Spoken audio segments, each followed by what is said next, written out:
کہہ دو کہ اگر میں اپنے پروردگار کا حکم نہ مانوں تو مجھے بڑے دن کے عذاب سے ڈر لگتا ہے۔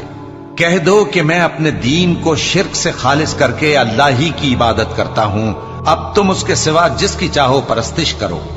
کہہ دو کہ نقصان اٹھانے والے تو وہی لوگ ہیں جنہوں نے قیامت کے دن اپنے آپ کو اور اپنے گھر والوں کو نقصان میں ڈالا۔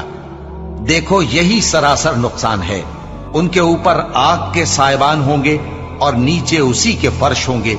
یہ وہ عذاب ہے جس سے اللہ اپنے بندوں کو ڈراتا ہے کہ اے میرے بندو مجھی سے ڈرتے رہو، اور جنہوں نے اس بات سے پرہیز کیا کہ بتوں کو پوجیں اور اللہ کی طرف رجوع کیا ان کے لیے بشارت ہے۔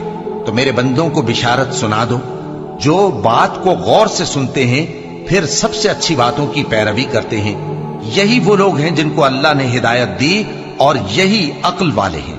بھلا جس شخص پر عذاب کا حکم صادر ہو چکا ہو تو کیا تم اسے جو دوزخ میں پڑا ہو نکال سکتے ہو؟ لیکن جو لوگ اپنے پروردگار سے ڈرتے ہیں ان کے لیے اونچے اونچے محل ہیں جن کے اوپر بالا خانے بنے ہوئے ہیں اور ان کے نیچے نہریں بہ رہی ہیں۔ یہ اللہ کا وعدہ ہے، اللہ وعدے کے خلاف نہیں کرتا۔ کیا تم نے نہیں دیکھا کہ اللہ آسمان سے پانی نازل کرتا، پھر اس کو زمین میں چشمے بنا کر جاری کرتا، پھر اس سے کھیتی اگاتا ہے جس کے طرح طرح کے رنگ ہوتے ہیں، پھر وہ تیار ہو جاتی ہے، پس تم اس کو دیکھتے ہو کہ زرد ہو گئی ہے، پھر اسے چورا چورا کر دیتا ہے۔ بے شک اس میں عقل والوں کے لیے نصیحت ہے۔ بھلا جس شخص کا سینہ اللہ نے اسلام کے لیے کھول دیا ہو سو وہ اپنے پروردگار کی طرف سے روشنی پر ہو، تو کیا وہ سخت دل کافر کی طرح ہو سکتا ہے؟ بس ان پر افسوس ہے جن کے دل اللہ کی یاد سے غافل اور سخت ہو رہی ہیں، اور یہی لوگ سراسر گمراہی میں ہیں۔ اللہ نے نہایت اچھی باتیں نازل فرمائی ہیں، یعنی کتاب جس کی آیتیں باہم ملتی جلتی ہیں اور دہرائی جاتی ہیں۔ جو لوگ اپنے پروردگار سے ڈرتے ہیں ان کے بدن کے رونگٹے اسے سن کر کھڑے ہو جاتے ہیں، پھر ان کی کھالیں نرم ہو جاتی ہیں اور دل بھی نرم ہو کر اللہ کی یاد کی طرف متوجہ ہو جاتے ہیں۔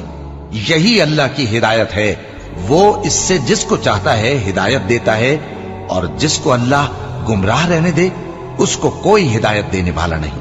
بھلا جو شخص قیامت کے دن اپنے چہرے پر برے عذاب کو روکتا ہو کیا وہ ویسا ہو سکتا ہے جو چین میں ہو؟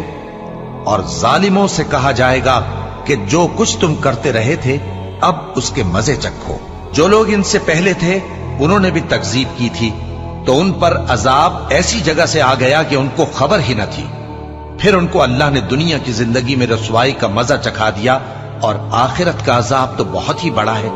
کاش یہ سمجھ رکھتے، اور ہم نے لوگوں کے سمجھانے کے لیے اس قرآن میں ہر طرح کی مثالیں بیان کی ہیں تاکہ وہ نصیحت حاصل کریں۔ یہ قرآن عربی ہے جس میں کوئی عیب اور اختلاف نہیں تاکہ وہ ڈر مانے۔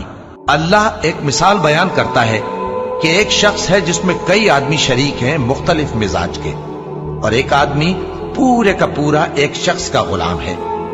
بھلا دونوں کی حالت برابر ہے؟ نہیں، الحمدللہ، مگر یہ اکثر لوگ نہیں جانتے۔ اے پیغمبر، تم بھی مرنے والے ہو اور یہ بھی مرنے والے ہیں، پھر تم سب قیامت کے دن اپنے پروردگار کے سامنے جھگڑو گے۔ پھر اس سے بڑھ کر ظالم کون جو اللہ پر جھوٹ بولے اور سچی بات جب اس کے پاس پہنچ جائے تو اسے جھٹلائے۔ کیا جہنم میں کافروں کا ٹھکانہ نہیں ہے؟ اور جو شخص سچی بات لے کر آیا اور جس نے اس کی تصدیق کی